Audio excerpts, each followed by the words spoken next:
बल्कि इमाम कुस्तलानी को आप पढ़ें, इमाम इब्ने हजर अस्कलानी को पढ़ें, हजरत इमाम नबहानी को पढ़ें, हजरत इमाम तलमिसानी को पढ़ें, हजरत इमाम शामी को आप पढ़ें, तो आपको ये जानकर हैरानगी होगी कि हमारे उलमा ने साफ और वाज़ेह तौर पर इस बात का तज़किरा फरमाया है कि शबे कद्र की फजीलत अपनी जगह मुसल्लम, शबे मेराज की फजीलत अपनी जगह मुसल्लम, शबे बारात की फजीलत अपनी जगह मुसल्लम, शबे जुमा की फजीलत अपनी जगह मुसल्लम, शबे अरफा की फजीलत अपनी जगह मुसल्लम। लेकिन ये बात भी हक है, अगर शबे कद्र अफजल है तो उससे अफजल आक़ाए कौनैन की मिलाद वाली रात अफजल है। अगर मेराज की रात अफजल है उसकी फजीलत अपनी जगह, लेकिन उससे अफजल विलादत मुस्तफा की रात अफजल है। शबे बरात अफजल है, उसकी फजीलत अपनी जगह मुसल्लम, लेकिन आक़ाए कौनैन की विलादत की रात को अल्लाह ने उससे बढ़कर फजीलत अता फरमाई है। ये बात मैं अपने किसी फर्जी वाक़े से छान करके आपके गोश गुजार नहीं कर रहा हूँ, बल्कि खातमुल मुहक्किकीन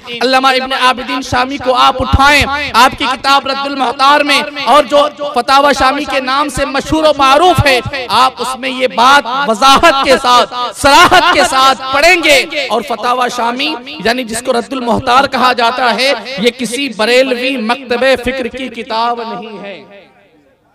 ये किसी बरेलवी दारुल इफ्ता की किताब नहीं है।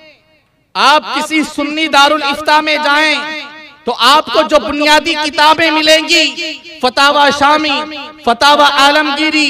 बहरुर राइक, कंजुद दकाइक, ये जो बुनियादी किताबें जिनके जुज़ियात फतावे में नकल किए जाते हैं, जैसे आपको सुन्नियों के दारुल इफ्ता में नजर आएंगे। अगर आप दयाबना के पास जाएंगे, उनके दारुल इफ्ता में जाकर के अगर आप किताबों को तलाश करेंगे, तो जैसे पहले आप सुन्नी दारुल इफ्ता में आने के बाद किताबों को तलाश करने के बाद उन किताबों की फहरिस्त में आप फतावा आलमगीरी को, फतावा शामी को पाएंगे, इसी तरह उनके दारुल इफ्ता में भी आपको फतावा शामी भी नजर आएगी, फतावा आलमगीरी भी नजर आएगी, कंजुद दकाइक भी नजर आएगी, अल बहरुर राइक भी नजर आएगी, अल मुख्तसर। ये किसी बरेलवी मकतबे फिक्र की किताब नहीं है, बल्कि खातमुल मुहक्किकीन अल्लामा इब्ने आबिदीन शामी की इस किताब को आप पढ़ें तो आपने इस बात की वजाहत की है, रातों में सबसे अफजल रात आक़ाए कौनैन की विलादत की रात है।